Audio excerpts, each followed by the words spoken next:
스가랴서 14장 16절부터 봅시다. 스가랴 14장 16절. 예루살렘을 치러 왔던 이방 나라들 중에 남은 자가 해마다 올라와서 그 왕 만군의 여호와께 경배하며 초막절을 지킬 것이라.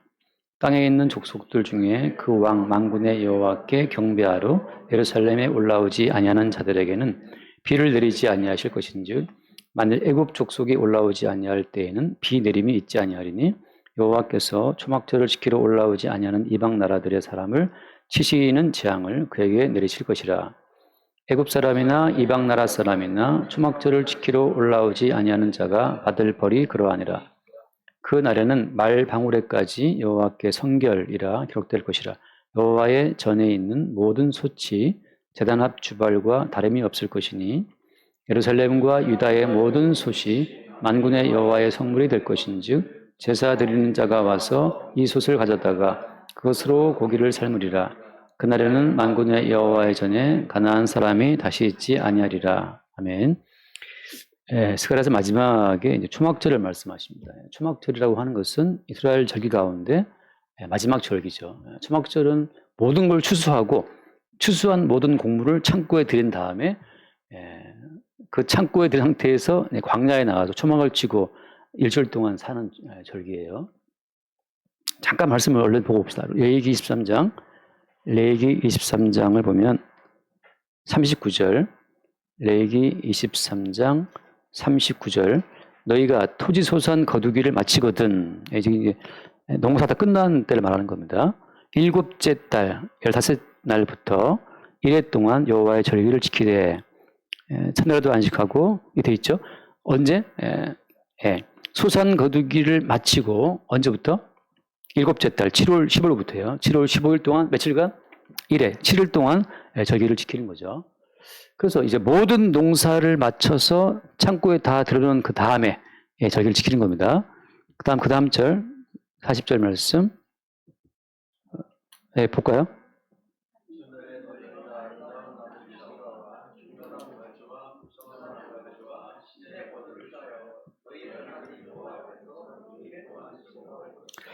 창고에 다 넣은 상태에서 그런 무성한 나뭇가지 신의 버들을 취해다가 초막을 짓고 지키는 절기란 말이죠. 그래서 1회 동안 즐거워하라. 1회 동안, 7일 동안 즐거워하라. 이게 무슨 의미죠? 7일 동안 초막절을 지키고 또 7일 동안 즐거워하고 그리고 41절 말씀에 너희는 매년 1회 동안 여호와께 이 절기를 지킬지니 너희 대대의 영원한 규례라. 너희는 일곱째 달에 이를 지킬지니라. 일곱째 달에 7일 동안 이 절기를 지키는 거예요. 42절 너희는 1회 동안 초막에 거주하되 이스라엘에서 난 자는 다 초막에 거주할지니 이는 내가 이스라엘 자손을 애굽 땅에서 인도하여 내던 때에 초막에 거주하게 한 줄을 너희 대대로 알게 함이니라. 나는 너희의 하나님 여호와니라. 이렇게 해서 농사를 마치고 다 창고에 넣은 상태에서 어디로 갑니까 이제? 먹고 즐기자가 아니고 광야에 나가서 초막을 짓고 일주일 동안 즐거워하는 거예요. 이 절기의 의미는 뭐라고 했습니까? 애굽 땅에 있다가 인도하게 됐다라고 하는 것. 애굽 땅에 인도에서 내서 초막에 살았던 때를 지금 기념하는 거죠. 그러니까 이건 무슨 의미겠습니까? 성경에 나온 7의 의미는 뭐예요? 7의 의미는? 1회 동안 즐거워하라. 1회 동안 지켜라. 이 7의 의미는 뭡니까? 7의 의미라고 하는 것은 하나님이 창조하신 창조의 날을 말하는 거잖아요. 근데 창조라고 하는 건 다 누구나 말하지만 지금 창조과학에서 말하는 7일 동안 창조 다 좋은데 그 7일 창조라고 할 때 왜 하나님이 꼭 7일째 창조하셔야 되는 거죠? 8일 동안 지으면 안 되는 겁니까? 보름 동안 지으면 안 되고 전능하신 분인데 하루 만에 뚝딱 칠 수 있잖아요. 왜 7일이 필요한 거예요? 7일 굳이 말씀하시는 이유는 뭐 때문입니까? 7일 굳이 말씀하신 이유는 그 7에 담아 놓은 그 7의 의미가 있는 거죠. 제가 늘 하는 말씀처럼 축구 선수 10번은 뭐예요? 10번. 10번은 센터포워드, 골키퍼를 말하잖아요. 그런 것처럼 7이라고 할 때는 그냥 우리가 아는 물리적인 숫자를 말하는 것이 아니고 7 속에 담아 놓으신 주의 뜻이 있는 거죠. 성경에서 7을 사용하실 때는 꼭 무엇을 증거하는 거예요? 잠깐 말씀, 요한계시록 5장 봅시다. 요한계시록 5장. 요한계시록 5장. 지난주에 나왔던 말씀인데 요한계시록 5장 6절 말씀입니다. 6절. 내가 또 보니 보좌와 내 생물과 장로들 사이에 한 어린 양이 서 있는데 일찍이 죽음을 당한 것 같더라. 그 다음 봅시다. 그에게 7뿔과 7눈이 있으니 이 눈들은 온 땅에 보낸 신을 받은 하나님의 7양이더라. 어린 양이 있는데 어린 양이 뿔이 몇 개가 있어요? 7뿔이 있다는 거죠. 7뿔 있는 양을 보신 적이 있나요, 우리 권사님? 보통 양의 뿔이 몇 개 있어요? 양뿔 2개 있죠. 그러니까 이건 없는, 현실 없는 양을 말하는 거예요. 계시의 세계에서 계시의 주인공을 소개하기 위해서 주님께서 보여주시는 양상이라고 하는 거죠. 그러니까 계시의 세계에서 성령들은 그 모든 언어를 가지고 역사의 세계의 대입을 보면 너무 안 맞는 게 너무 많죠. 그러니까 역사적인 어떤 안목을 가지고 계시의 세계는 해석이 불가한 거예요. 7뿔 달린 양은 없으니까. 없는데 저기 있다니까. 이게 무슨 얘기냐. 그래서 어린 양은 예수 그리스도를 말하고 있는데 그 어린 양에게 있는 뿔이 몇 개예요? 7뿔인데 또 뭐가 있습니까? 7눈이 있고. 어린 양은 7뿔, 7눈이 있어요. 다 7이란 말이지. 이건 뭘 말하는 겁니까? 그래서 하나님이 창조하실 때 굳이 7날 동안 지으신 그 이유는 그 창조의 모든 목적이 어디에 있다는 뜻입니까? 창조의 목적이 어린 양 예수가 있다는 뜻이죠. 그래서 이 모든 창조에 숨어있는 모든 첫째 날 빛 가운데, 둘째 날 궁창 가운데, 아무튼 창조의 모든 순간순간마다 어린 양의 요소를 못 본다면 창조의 의미를 놓치고 있는 거죠. 그러니까 창조 자체를 주님이 했다, 안 했다, 과학적으로 증명된다, 그건 아무 의미가 없어요. 창조 과학회를 통해서 창조하신 분이 주인이 맞다는 걸 과학적으로 입증한다 하더라도 창조 세계 가운데서 어린 양 예수를 못 본다면 그건 지옥 가는 겁니다. 제가 단톡에 올린 것처럼 조던 피터슨이라는 그 유명한 교수가 순전히 논리적인 이성만을 가지고서 성경 속에서 핵심이 십자가에 있음을 안단 말이죠. 놋뱀이 달린 그 놋뱀 자체가 그것이 예수를 증거한다는 것을 그 예수를 믿지 않는 그 조던 피터슨 교수도 이 논리적 이성만을 갖고 뽑아내요. 십자가를 증거하는 분들이 무수히 많잖아요. 그러니까 성경 자체를 보다 보면 예수 십자가에 죽었네. 십자가의 의미를 증거하는 소위 말하는 하이퍼링크라고 하잖아요. 성경 속에 있는 모든 구절들이 연관 구절들이 6만 5천 개가 넘는다는 거죠. 6만 5천 개 구절 이상이 연결되어 있다는 거예요. 창세기가 계시록을 증거하고 그런 식으로 연결되어 있는데 연결된 그 모든 그 링크를 따라가 보니까 연결된 그 모든 링크의 핵심에 뭐가 있다는 거예요? 핵심에 예수가 있음을 예수를 안 믿는 분들도 충분히 논리적 이성으로 안다니까요. 알아요.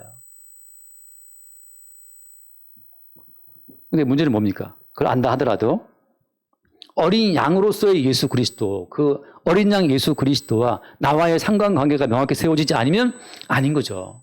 다시 말씀 봐요. 요한복음 5장 봅시다. 요한복음 5장 39절. 요한복음 5장 39절. 함께 봅시다. 너희가 성경에서 영생을 얻는 줄 생각하고 성경을 연구하거니와 이 성경이 곧 내게 대하여 증언하는 것이니라. 성경을 연구하면 이 성경은 예수님을 증언하는 것이라는 것을 어때요? 볼 수 있다 없다? 예수 안 믿는 사람들도 볼 수 있다는 거예요. 근데 문제는 없다는 말씀. 40절 같이 봅시다. 안 좋나? 40절 안 좋나?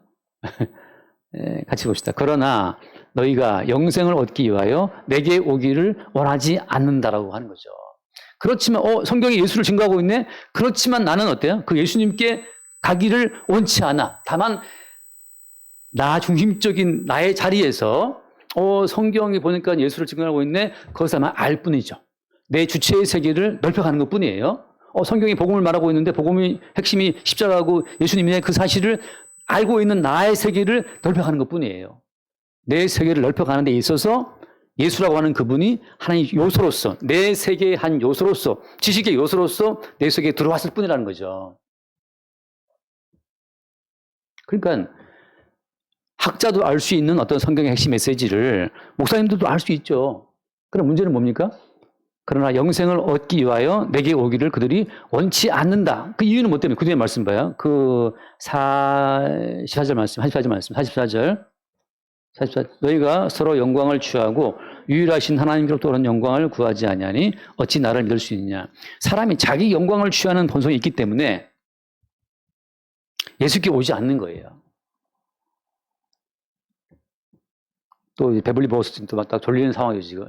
오늘 너무 참 맛있더라. 배가 불러서 졸리는 상태인데 자, 무슨 말입니까? 너희가 서로 영광을 취한다. 자, 그 말은 무슨 말이에요? 사람이 사람의 영광을 취하면 반드시 누구 영광을 버리게 되어 있습니까? 주님의 영광을 버리게 되어 있어요. 영광은 두 개가 없습니다. 권력도 두 개가 없는 것처럼 반드시 사람은 자기 영광을 취하면 예수의 영광을 버리게 되어 있어요. 바꿔 말하면 내 영광을 위해서 예수의 영광을 끌고 들어오는 것밖에 없는 거죠. 그 높고 위대한 예수를 나의 부하로, 그 높고 위대하다는 그 예수를 내 학문의 대상으로 삼을 뿐이죠. 자기 영광의 포기가 안 되면 예수를 알아도 어때요? 알아도 오히려 예수를 아는 것 때문에 지옥 가는 겁니다. 예수를 몰라서가 아니고 예수를 아는 상태에 지옥 가는 거예요. 왜? 예수를 이용해서 자기 영광의 세계를 세우려 했기 때문에. 그럼 무슨 이야기예요? 주의 영광이 내게 들어오게 되면 내 영광은 거기서 박살나는 거죠. 어떤 식으로? 어떤 식으로 박살나는 겁니까? 약간 저 상상할 때 있는데 저도 약간 점잖은 사람 중에 속하지만 정말 모두가 보는 앞에서 수치를 당한다고 할 것 같으면 마지막에 자, 돈 한 푼 없이 마지막에 아무것도 없이 뻘과 벗기운 채 수없이 많은 사람이 보는 앞에서 예컨대 뻘과 벗기운 채 어떤 창피를 당한다면 그래서 그걸로 죽는다면 그게 누구였어요? 그게 예수님이잖아요. 예수님. 백주대낮에 뻘과 벗기운 채 채찍에 얻어맞고 뭐 터져가지고 그냥 피 흘리면서 못 박아 죽는 그 상태. 그 누구 앞에서? 그 자기 엄마 앞에서. 완전 비극이죠. 하나님의 아들이다 내가 유대인의 왕이다라고 하는데 실제 모습은 얻어맞고 피 흘리면서 못 박혀 죽는 상태. 그 상태라면 그분의 영광이라는 것을 우리가 볼 수 있습니까? 볼 수 없죠. 오히려 어때요? 영광이 아니라 부끄러운 모습이잖아요. 그게 이제 바뀌게 되면 사실은 예수님의 영광을 높인다고 할 때는 우리 영광이 깨져야 되는데 어떤 식으로? 이게 간음을 하다가 현장에서 잡혀서 벌거벗기운 채 질질 끌려와서 이제 돌 맞고 죽어야 되는 그 상황이 우리 인간의 영광이 깨진 상황이라는 거죠. 다윗이 밧세바와 간통했는데 간통인지 뭐 일방적으로 폭행인지 알 수 없으나 이게 했는데 그게 어떻게 들켰잖아요. 들켜서 자기 부인 10명이 백주대낮에 자기 아들에 의해서 성폭행이라고 해야 되나? 그걸 당하는 상황에 들어갔잖아요.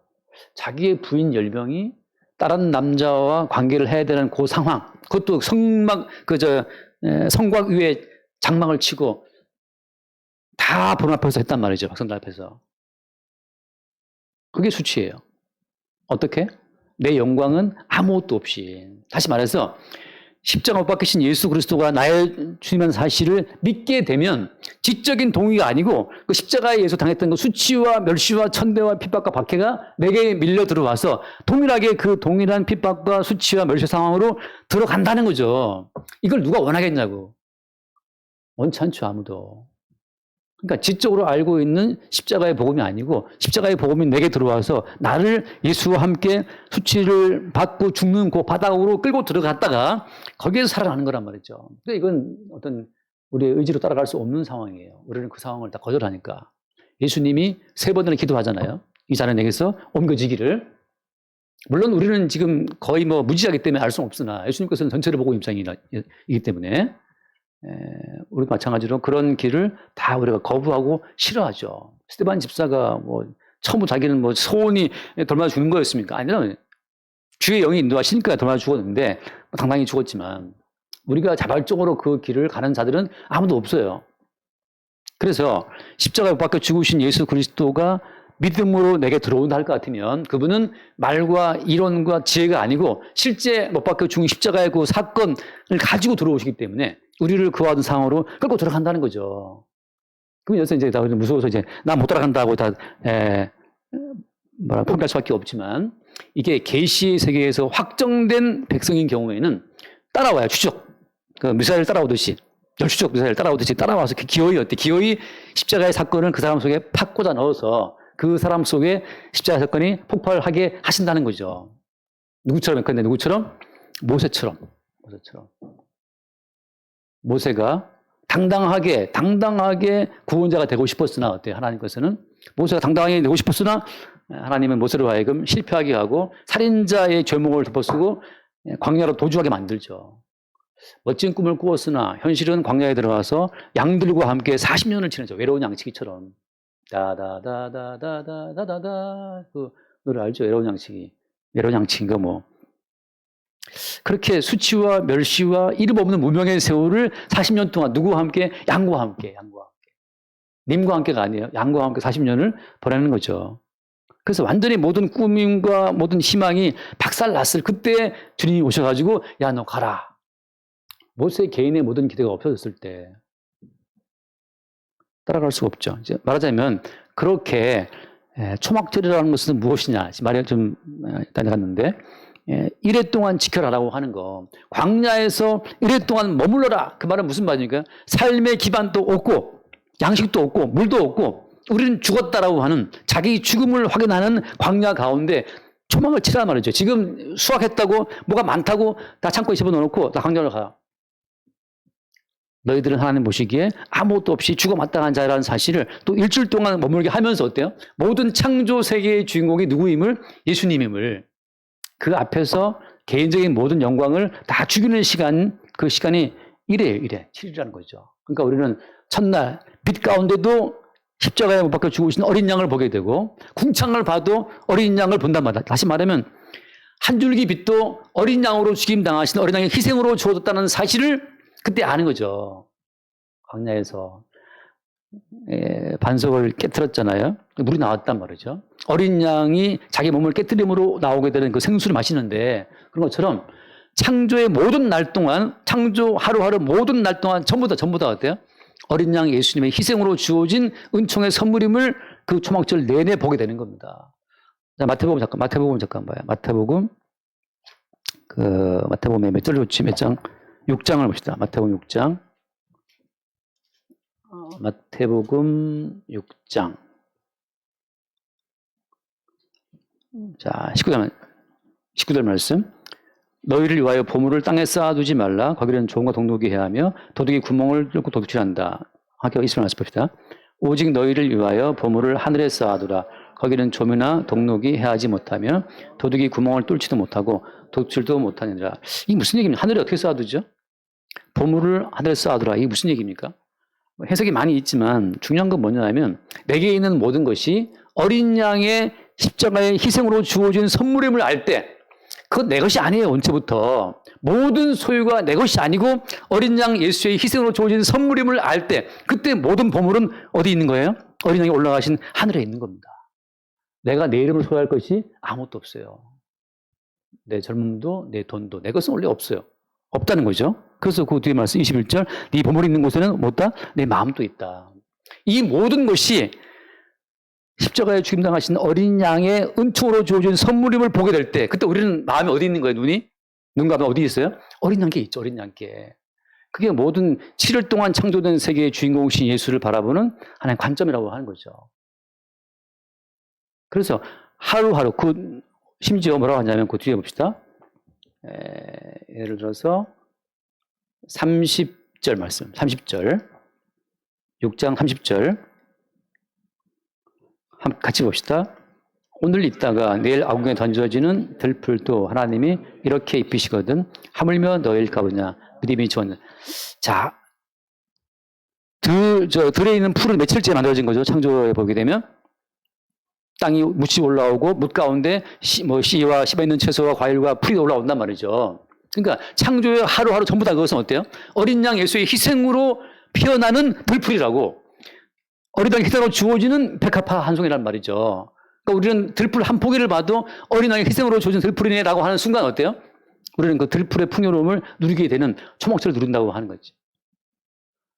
물 한 모금을 마셔도 들에 핀 꽃 한 송이를 봐도 전부 다 어린 양 예수의 희생으로 주어진 은총의 결실로 보게 될 때 그는 어때요? 7뿔 가진 어린 양의 7눈 가진 안목으로 세상을 보는 거예요.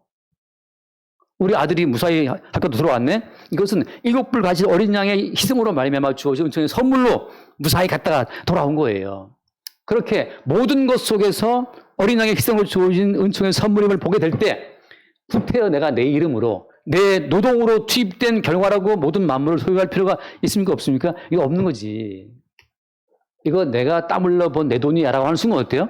그건 도둑의 구멍을 뚫고 조미해야 하고 동록해야 하는 땅에 속한 보물이 되는 거예요. 근데 뭘 본다 하더라도 어린 양 예수의 희생으로 주어진 은총의 선물로서의 월급이든, 제가 이제 최 집사님 좀 사업이 어려워가지고 낙심에 빠져 있는 상태였는데 갑자기 또 목사님 하면 이제 수련회 보조금 30만 원 내겠습니다 하고 30만 원이 들어왔어, 이 계좌로. 갑자기 왜? 근데 들어보니까 이제 갑자기 또 계약이 크게 돼가지고 월급도 좀 주고 이렇게 좀 해소가 되면서 어렵지만 30만 원 하겠다고 또 낸 거죠. 그러면 도대체 본인이 이 계약을 성사시키기 위해서 뭘 한 게 아무도 없어. 본인은 그냥 낙심천만하고 그냥 집에 퍼져서 어떻게 사나, 다음 또 얼굴 어떻게 좀 이렇게 퍼져 있었는데 누가 계획을 만들어냈어요? 내가 한 거 아무것도 없는데 집에서 낙심해갖고 그냥 이거 먹고 죽으라 이러고 있었는데 주님이 하셨단 말이죠. 거기서 만약에 그래 그동안 내가 깔아둔 인프라가 있었기 때문이지 갖다 변명하는 순간 어때요? 순간 어린 양 7불 가진 어린 양의 희생으로 주어진 창조의 그 선물 자체를 본인 소유로 바꿔버리는 거죠. 누리고 지옥 가는 거예요. 그래서 지옥 가는 사람들이 어린 양의 희생으로 주어진 선물을 모르고 지옥 가는 것이 아니고 이것의 원천 되신 어린 양, 7불 가진 어린 양의 그 희생 자체를 바라보지 않고 믿지 못하기 때문에 지옥 가는 거란 말이죠. 그렇게 창조의 모든 순간순간들이 다 어린 양 예수의 희생으로 주어진 그 선물임을 보게 되는 그것이 뭐다? 그게 초막절의 의미예요. 초막절의 의미. 모든 소산물의 원천을 따라가다 보니까 거기 뭐가 있었던 겁니까? 정결한 제물로 자기의 몸을 들이신 어린 양 예수의 희생이 있었음을 보게 되는 거죠. 그때 어때? 그들에게는 모든 보물이 땅에 있지 않고 어디 있어요? 하늘에 있는 거예요. 하늘에 계신 어린 양, 7불 가지신 그 어린 양의 희생으로 내게 이 모든 은총이 주어지는구나 라는 거죠. 돌아가서 봅시다. 그래서 스가랴 16장 끝에 초막절을 지킬 것이라. 누가? 16절에 보면 다시 한번 봅시다. 이것도 시간 16절. 예루살렘을 치러왔던 이방 나라들 중에 남은 자. 무슨 말인가 하면 모든 사람들은 예루살렘을 치게 돼 있어요. 예루살렘은 뭡니까? 하메라 말하면 예루살렘은 갈라디아 4장 26절에 뭐라고 되어 있어요? 말빨리. 갈라디아 4장 26절에 뭐라고 되어 있어요? 예루살렘은 뭐다? 위에 있는 어머니다. 위에 있는 어머니. 그 말이 무슨 말이에요? 위에 있는 어머니, 그 말은 무슨 말입니까? 모든 것이 위에 계신 어린 양 예수로 말미암아 주는 은총의 선물이라는 거죠. 근데 여기에 대해서 어때요? 모든 인간은 반발합니다. 왜? 내가 내 노동을 투입을 해야 결실을 얻을 수가 있는데 예수님은 보이지 않아. 어린 양은 안 보여. 내가 아는 예수는 못 박혀 죽은 나약한 인물이야. 근데 그 사람이 나한테 뭘 했다는 거야? 오직 우리는 우리 개의 노동에만 가치를 두죠. 노동은 신성하다. 막스가 말하기를 노동은 신성하다. 단결하다. 자본가들이 죽이자 말이죠. 자본가들은 한 것도 없이 돈만 내고 돈 벌고 있으니까. 그래서 모든 인간들은 위에 있는 어머니, 어린 양 예수의 희생을 다 멸시하고 자기 자신의 가치에 주목하기 때문에 결국은 누구를 죽이는 겁니까? 예수를 죽이는데 그 예수를 죽이는 과정 가운데에서 예수를 죽인 그 피의 은총으로 오히려 그 가운데에서 구원받은 자가 나온다는 거죠. 그들이 예루살렘을 치러 왔던 이방 나라들 중에 남은 자만 어때요? 남은 자만 초막절에 참여가 되는 거예요. 그들은 깨닫죠. 이게 알고 봤더니 이게 우리 개인의 노동이 아니라 북한처럼 노동을 열심히 하지만 가난한 나라가 있잖아요. 소말리아 해적들이 열심히 일한단 말이죠, 해적들이 열심히 일해요. 그 배 납치해서 돈 빼먹으려고. 근데 가난하단 말이죠. 지난주 영화를 봤는데, 소말리아 해적이, 그 미국 배를 이제 납포해갖고, 납치해가지고 돈 흥정하는 그런 영화였는데, 그 납치된 선장이 그러죠. 그 소말리아 해적한테 열심히 일하면 기회가 있지 않아요? 왜 열심히 하지 않고 이렇게 해적질 하느냐. 그때 그 소말리아 해적이 한 말이 있어요. 미국이라면 가능하지. 소말리아는 일자리가 없는데. 다 가난한 나라인데. 산업 인프라가 없는데 무슨 일을 해. 나도 뉴욕 가고 싶다. 그 소말리아 해적하는 그 말이에요. 노동한다고 사는 게 아니라는 거죠. 결국은 어린 양 예수의 희생으로 주어지는 그 삶의 원천을 보게 되는 자. 모든 창조의 근원 대신 그 원천자가 어린 양 예수의 신을 보게 되는 사람들이 이방 나라들 가운데, 남은 자 가운데 있다는 거죠. 그들이 어때요? 그들이 초막절에 참여한다는 거예요. 그 뒤에 17절 말씀, 17절. 땅에 이 말이 안 나와요. 다시 17절 말씀 같이 봅시다. 땅에 조속들 중에 그 왕 만군의 여호와께 경배하러 예루살렘에 올라오지 아니하는 자들에게는 비를 내리지 아니하실 것인즉, 예루살렘 위에 있는 어머니께 나오지 않는 모든 자들에게는 뭐가 없어요? 비가 없어요. 다시 말하면 한 줄기 비도 어때요? 한 줄기 비도 7불 가진 어린 양 예수의 십자가의 희생으로 주어지는 은총의 선물임을 모르는 자에게는 그 비도 어때? 그 비도 복이 아니에요. 그 돈도 복이 아니라는 거죠. 18절 말씀 그냥 통과합시다. 이거 시간 지금 마지막 20절 말씀 20절 그 날에는 말방울에까지 여호와께 성결이라 기록될 것이라. 20절입니다. 여호와의 전에 있는 모든 솥이 제단 앞 주발과 다름없을 것이니. 이게 무슨 말인가 하면 어린 양 예수의 희생으로 지금 내 인생이 존재한다는 걸 아는 사람의 경우에는 밥숟가락 하나까지 다 은총의 열매예요. 밥솥까지.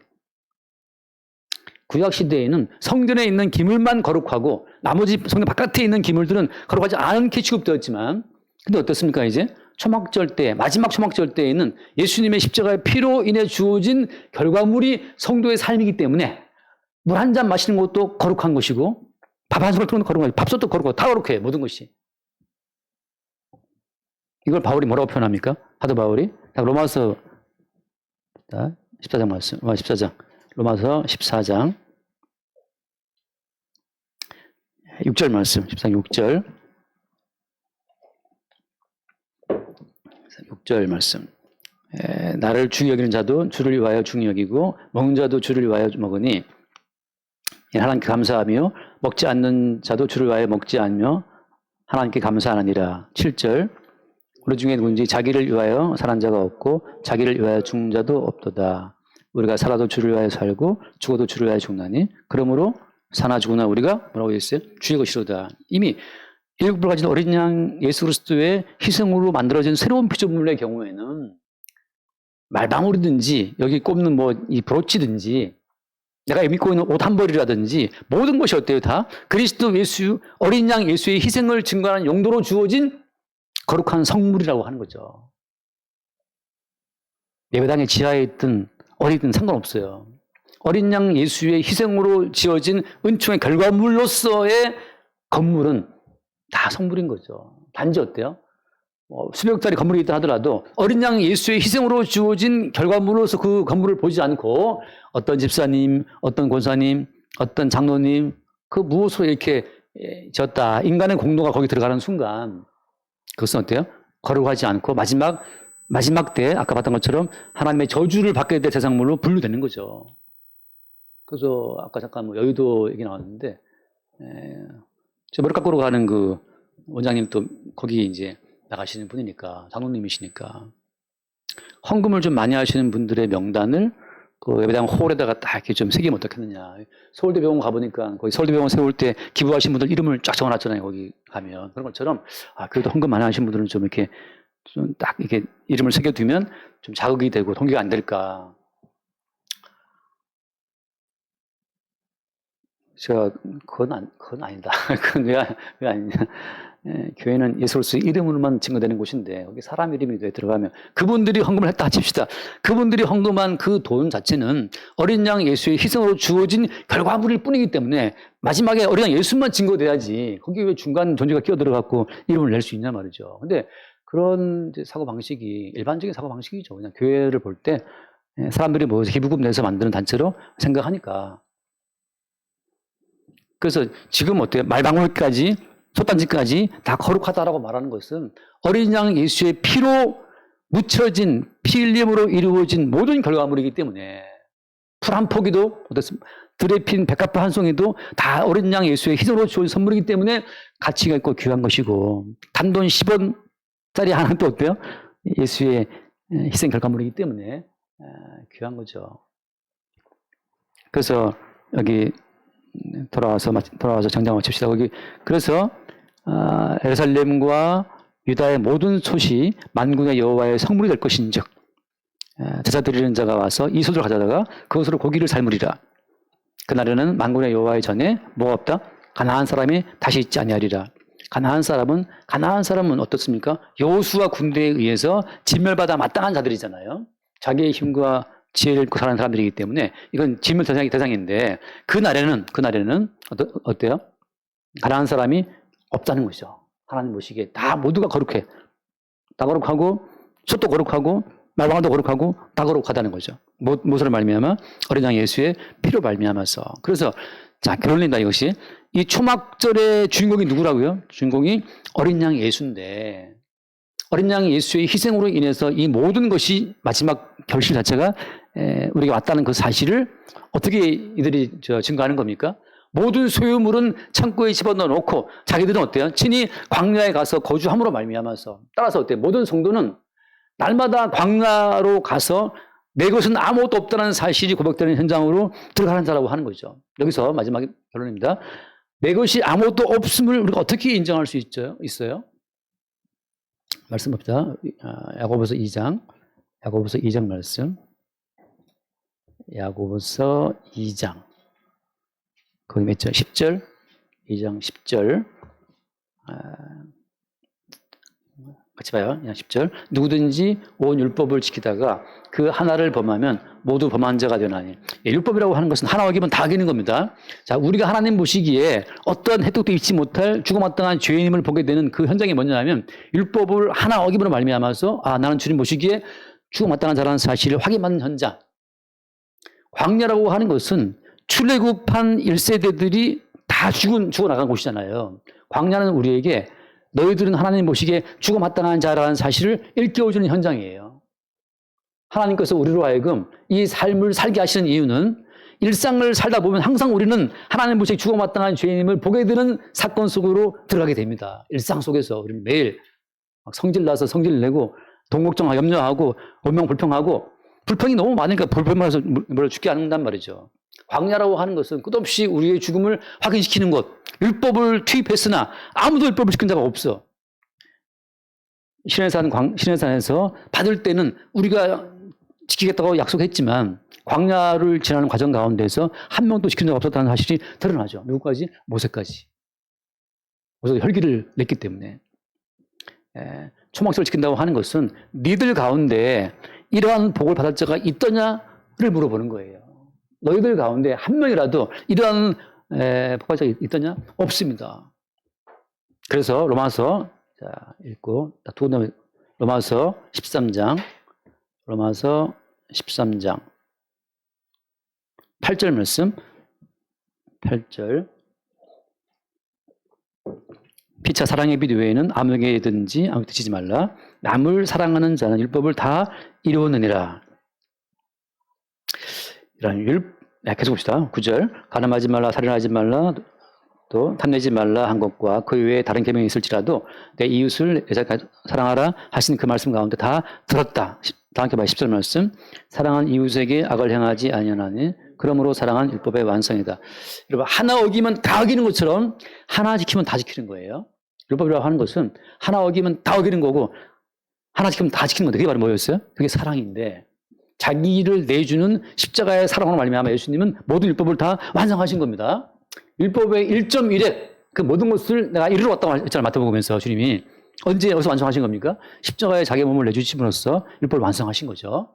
그래서 이 완성된 예수 그리스도의 율법 순종으로 말미암아서 신명기에 나와 있는 모든 복이 주어지는 거예요. 지금은 개별적으로 말씀을 지켜보는 것이 아니고 다시 개별적으로 우리가 말씀을 지켜보는 것이 아니고 율법을 완성하신 예수를 믿는 믿음 안에 복받는 겁니다. 그러니까 많은 교회들에서 이 말씀대로 한 복받는다는 그 모든 말은 다 뭐 하는 거예요? 십자가의 원수가 되는 거예요. 예수가 이루신 것을 가리기 때문에. 그러니까 지금 초막절 가운데에서 니들은 죽어 마땅한 자라는 사실이 하나 어기면 다 어기는 것으로 드러났는데 어떻게 살고 있느냐? 다 하나 지켜 다 완성하신 예수 그리스도의 은총으로 산다는 것을 확인하는 현장이 어디에? 그게 광야인 거죠. 그게 초막절이라는 거예요. 요한복음 1장 읽고 마십니다. 요한복음 1장 14절. 요한복음 1장 14절.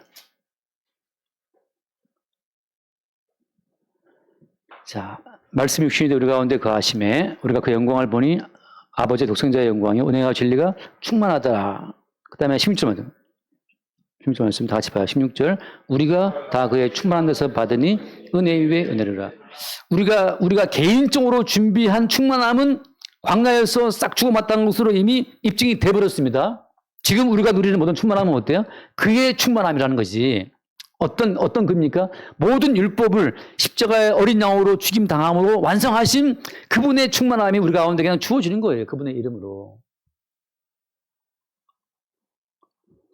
다시 말해서 초막절의 진짜 의미는 뭐냐? 어린 양 예수님의 십자가의 죽음으로 이루어 놓으신 그 모든 충만한 결실이 이미 우리 가운데 충만히 있다는 것.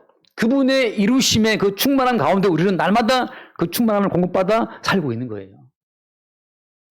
나 요즘 삶이 힘든데요. 오늘 있다가 내일 아공에 던져지는 들풀도 어때요? 주님이 입혀졌단 말이죠. 똑같아요. 오늘 내가 돈이 1,000만 원 있어. 내일 다 나갔어. 한 푼도 없어. 드디어 내일 모레 부도났어. 어때요? 어제까지 입히시고 먹이신 분은 주님이고 오늘 없는데요. 오늘은 나와 함께 십자가에 죽는 날. 부끄러움 당하는 날. 스데반처럼 도망쳐 죽고 베드로처럼 거꾸로 가는 날. 그건 안 되는데 난 그래서 적금 늘어놓을 거야. 그게 땅에다가 보물을 쌓아두는 거죠. 그러니까 우리는 우리대로 할 수밖에 없는데 주님께서는 주님대로 또 주의 작업을 진행하시기 때문에 그렇게 다윗이 조심조심하고 인생을 살았지만 마침내 바세바 사건으로 그 본체가 드러날 수밖에 없는 것처럼 그렇게 모세가 신중한 사람이었으나 마침내 드디어 애굽 사람을 때려 죽이는 사건으로 말미암아 왕자가 되어서 40년 기나긴 도피성을 할 줄이야 몰랐죠. 우리는 우리대로 삶의 질서를 유지하려고 애를 쓰고 있으나 이미 계시의 세계에서 모든 것을 이루신 그 주님께서 어느 날 형들을 충동해서 요셉을 애굽 땅의 종으로 팔아버리는 사건이 밀려온다는 거죠. 우리가 지킬 만한 인생이 아니에요. 우리가 단도리 한다고 할 수 있는 인생이 아니라는 거죠. 매일 우리는 just live, 살아갈 뿐이지만 주께서 계시의 사건을 앞세워서 우리 가운데 찾아오시면 우리는 우리의 실체가 드러나면서 이렇게 걸어가신 이 길이 어린 양 예수님이 걸어가신 고난의 길이었다는 사실을 보게 되는 거죠. 그때 우리는 예수와 함께 동행하는 가정 속에 들어있음을 확인하게 되는 겁니다. 그게 초막절의 의미예요. 날마다 우리가 초막절 가운데 지금 사실 이 마지막 날 지금 이 그날을 더 풀어야 되는데 여기까지만 합시다. 기도합시다. 주님 감사합니다. 스가랴서를 볼 수 있고 묵상할 수 있는 기회를 주신 그 은혜가 참 깊고 놀랍고 아름답습니다. 모든 것을 홀로 이루신 주님께서 홀로 이루신 그 충만함을 날마다 우리 가운데 그 이름으로 공급하시니 감사하고 모든 창조 세계 가운데 다 숨어있는 창조의 원천 되신 어린 양 예수를 늘 새롭게 발견하고 또 찬미하게 하여 주옵소서. 우리 주 예수 이름으로 기도드립니다. 아멘.